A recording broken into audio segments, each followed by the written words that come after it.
So friends, તમારી પાસે પણ આવા નકામા ફાટી ગયેલા જીન્સ પડેલા છે અને તમે તેને કચરામાં ફેંકી દેવાના છો, તો કચરામાં ફેંકતા પહેલાં આ વિડીયો જરૂરથી જોઈ લેજો ફ્રેન્ડ્સ. ઘણી વખત ફ્રેન્ડ્સ આપણાથી પેન્ટ ફાટી જાય છે અથવા એમને નકામું પડેલું હોય છે, તેનો શું રીયુઝ કરવો તે આપણને ખબર નથી.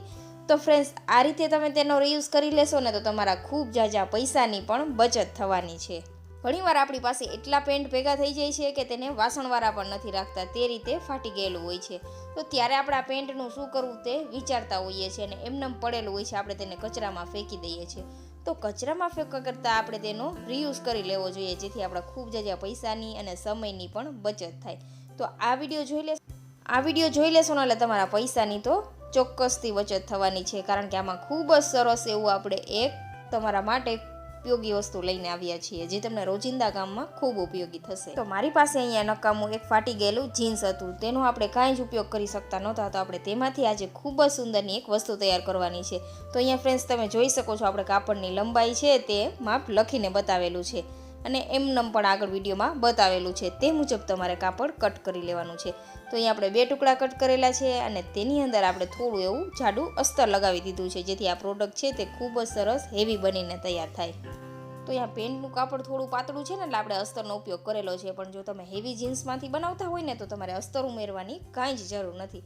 હવે આ રીતે અસ્તરને અને જીન્સના આપણે જે કટકો લીધો પેન્ટનો, તેને સરસ આપણે સીવી લેવાનું છે. વચ્ચે ક્યાંય પણ ક્રીઝ ના આવે તે મુજબ આપણે તેને સીવી લેવાનું છે. આમાંથી ફ્રેન્ડ્સ ખૂબ જ સુંદરની એક વસ્તુ બનીને તૈયાર થવાની છે, જે તમને ખૂબ જ ઉપયોગી થશે. તો સેમ પ્રોસેસથી આપણે અહીંયા બંને જગ્યાએ સરસ એવી સિલાઈ લગાવી દીધી છે, બંને પાર્ટની અંદર તમે અહીંયા જોઈ શકો છો. હવે શું કરવાનું છે, આ રીતે આપણે માપ કરીને વચ્ચે નિશાન લગાવી દેવાના છે બંને સાઈડ, તમે અહીંયા જોઈ રહ્યા છો. જે મુજબ વિડીયોમાં દેખાડેલું છે ફ્રેન્ડ્સ, તે મુજબ તમારે નિશાન લગાવી દેવાના છે. આ રીતથી આ વસ્તુ બનાવી લેશો ને એટલે તમારા ખૂબ ઝાઝા પૈસાની બચત થવાની જ છે, કારણ કે આપણે આવી વસ્તુ બજારમાં લેવા જઈએ ત્યાં આપણને ખૂબ મોંઘી મળે છે. હવે જ્યાં નિશાન લગાવેલું છે ત્યાંથી આ પટ્ટાને સરસ આપણે ફરતી કોર જોઈન્ટ કરી દેવાનો છે. તમે અહીંયા જોઈ શકો છો, આપણે એક સાઈડથી આ રીતે પટ્ટાને સીવતા જવાનું છે. જે રીતે વિડીયોમાં દેખાડેલું છે ફ્રેન્ડ્સ, તે મુજબ તમારે સિલાઈ કરી લેવાની છે.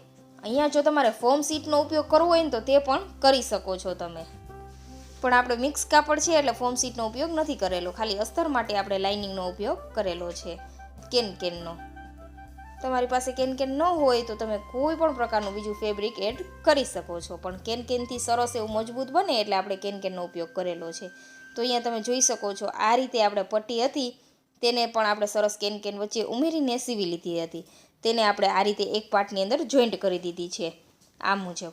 હવે બીજો પાર્ટ છે તેને પણ આપણે આ પટ્ટી સાથે જોઈન્ટ કરવાનો છે. બધી પ્રોસેસ ફ્રેન્ડ્સ આપણે આમાં વિડીયોમાં આપેલી છે, એટલે વિડીયો જરા પણ કટ કરેલો નથી, તેને લીધે વિડીયો થોડો લોંગ થઈ ગયો છે ફ્રેન્ડ્સ, તમને બધું આસાનીથી સમજાય ને એટલા માટે.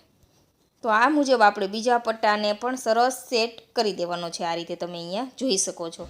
આટલી વસ્તુ બનાવી લેશો ને ફ્રેન્ડ્સ એટલે ખૂબ જ સુંદરનું એક પ્રોડક્ટ રેડી થઈ જવાનું છે. એવું નથી કે તમે આને પેન્ટમાંથી જ બનાવી શકો, બીજું કોઈ પણ ફેબ્રિક હોય તેમાંથી પણ તમે બનાવી શકો છો, પણ પેન્ટમાંથી બનાવશો ને તો ખૂબ જ મજબૂત એવું બનશે અને વર્ષો વર્ષ ચાલશે, તમારા પૈસાની તો બચત જ થશે. તો આ મુજબ કંઈક સરસ આપણે તેને સેટ કરી દીધું છે, તમે અહીંયા જોઈ શકો છો. હવે જે વધેલો કટકો છે ને તેને આપણે ઉપરની સાઈડ આ રીતે જોઈન્ટ કરવાનો છે, પણ વચ્ચેના કટકામાં આપણે કટ લગાવવાનો છે, કારણ કે ત્યાં આપણે આ રીતની ચેન ફિટ કરવાની છે એટલા માટે. તો આ પટ્ટાને પણ આપણે ચેન સાથે પહેલાં સીવી લેશું, આ રીતે જે રીતે વિડીયોમાં જણાવેલું છે તે પ્રોસેસ ફોલો કરજો ફ્રેન્ડ્સ. અહીંયા મેં આ પ્રોડક્ટ નાની સાઇઝમાં બનાવેલી છે, તમે મોટી સાઇઝમાં પણ બનાવી શકો છો. તો આ રીતે પહેલાં આપણે માપ લઈને વચ્ચેથી થોડો એવો કટ લગાવીને ત્યાં આપણે સિલાઈ કરવાની છે, એટલા માટે પરફેક્ટ એવું માપ લઈને કરવાનું છે, એટલે સરસ એવું ફિટિંગ આવે અને એવું જ લાગે કે બજારમાંથી આપણે તેને ખરીદેલું હોય. તો આ મુજબ આપણે અહીંયા વચ્ચે સિલાઈ લગાવી દીધી છે, તમે અહીંયા જોઈ શકો છો. પછી જ આપણે તેની અંદર ચેન છે તે ફિટ કરવાની છે. આ મુજબ સિલાઈ લગાવી દઈએ ને એટલે સરસ એવું મજબૂત એવું આપણું પ્રોડક્ટ રેડી થઈ જાય. અને અહીંયા આપણે તમે જોઈ શકો છો સરસ ચેનને પણ ફિટ કરી દીધી છે આ મુજબ. હવે આ પાર્ટને આપણે જે આગળનો પાર્ટ રેડી કરેલો તેની સાથે અટેચ કરવાનો છે, એટલે જ્યાં ખાલી દેખાતું હતું ત્યાં આપણે આ રીતે અંદરની સાઈડથી સરસ સિલાઈ કરી દેવાની છે. તો તમે અહીંયા જોઈ રહ્યા છો, આ મુજબ આપણે સિલાઈ લગાવી દઈશું. મારો વિડીયો ફ્રેન્ડ્સ તમને થોડો પણ યુઝફુલ લાગે તો પ્લીઝ ફ્રેન્ડ ચેનલને સબસ્ક્રાઈબ કરજો અને વિડીયોને વધુમાં વધુ તમારા ફ્રેન્ડ્સ ફેમિલી મેમ્બરમાં શેર કરજો. આગળ પણ આપણે પેન્ટમાંથી રીયુઝ આઈડિયા મૂકેલા છે ફ્રેન્ડ્સ ચેનલ ઉપર, તો તે વિડીયો પણ તમે જરૂરથી જોજો. ખૂબ જ ઉપયોગી વિડીયો છે. આ નકામા પેન્ટ છે તે આપણા રોજિંદા કામમાં આપણને ખૂબ જ ઉપયોગી થશે એવી સરસ સરસ આપણે વસ્તુ તેમાંથી તૈયાર કરેલી છે. અને જીન્સના પેન્ટમાંથી આપણે જે વસ્તુ તૈયાર કરેલી છે તે સાલો સાલ ચાલવાની છે. તો અહીંયા તમે જોઈ શકો છો ખૂબ જ સુંદર એવું આપણું એક પાઉચ બનીને રેડી થઈ ગયું છે. નાનું એવું તમે પર્સ પણ કહી શકો છો. અહીંયા જો તમારે હેન્ડલ નાખવું હોય તો તમે હેન્ડલ પણ બનાવી શકો છો. તમે જોઈ રહ્યા છો આ મુજબ આપણે તેને સરસ સિલાઈથી કવર કરી દીધું છે અને કેટલું સુંદર લાગી રહ્યું છે. વધારાનો પાર્ટ છે તે આપણે અહીંયા હટાવી દઈશું. આ રીતે આપણે સિલાઈ કરી અને આ પાર્ટને અહીંયાથી કટ કરી નાખશું. હવે ત્યાં સિલાઈ લગાવી દઈએ અને વધારાનો પાર્ટ છે તે આપણે કાતરથી કટ કરી લેશું. તો તમે અહીંયા જોઈ રહ્યા છો આ મુજબ આપણે તેને સીવી લેશું. ઘણી વખત ફ્રેન્ડ્સ આપણી પાસે એટલા પેન્ટ ભેગા થઈ જાય કે તેને વાસણવાળા પણ નથી રાખતા. ત્યારે તમારે આવી નાની નાની વસ્તુ જરૂરથી ટ્રાય કરતા રહેવું જોઈએ અને સમય પણ વધુ નથી લાગતો. બસ ફક્ત આઈડિયા આવવો જોઈએ કે આપણે આમાંથી શું બનાવી શકીએ. આ મલ્ટીપર્પઝ ઓર્ગેનાઇઝર છે ફ્રેન્ડ્સ. આની અંદર તમે કોઈ પણ વસ્તુ કેરી કરી શકો છો.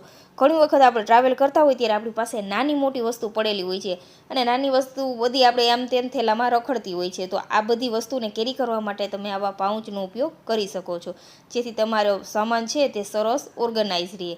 ડેઇલી રૂટીનમાં પણ તમને આ ખૂબ જ ઉપયોગી થશે. તમે આમાં તમારા નાની મોટી વસ્તુ સ્ટોર કરવા માટે તમે તેનો ઉપયોગ કરી શકો છો.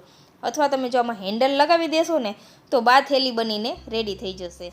જો તમારા ઘરમાં મોટા વડીલો છે તો તેને મંદિરે જવામાં પણ આ થેલી ખૂબ જ ઉપયોગી થઈ શકે છે. તો તમારે આમાં હેન્ડલ લગાવી દેવાના. તો અહીંયા આપણે હેન્ડલ નથી લગાવેલા, પણ તમને જો પસંદ હોય તો તમે હેન્ડલ પણ લગાવી શકો છો. સાવ સરસ સિમ્પલ રાખેલું છે ફ્રેન્ડ્સ, એટલે તમને આસાનીથી સમજાઈ શકે. અને આની અંદર આપણે કેનકેનનો ઉપયોગ કરેલો છે ને, એટલે પર્સ છે તે સરસ મજબૂત અને ટકાઉ બનેલું છે. તો તમે અહીંયા જોઈ રહ્યા છો. હવે અંદરની સાઈડ ફ્રેન્ડ્સ તમને એવું લાગતું હોય કે તમારે અસ્તર નાખવું છે તો આ રીતે તમે તેમાં અસ્તર પણ નાખી શકો છો. તો મલ્ટીપર્પઝ આપણું ઓર્ગેનાઇઝર બનીને રેડી છે ફ્રેન્ડ્સ.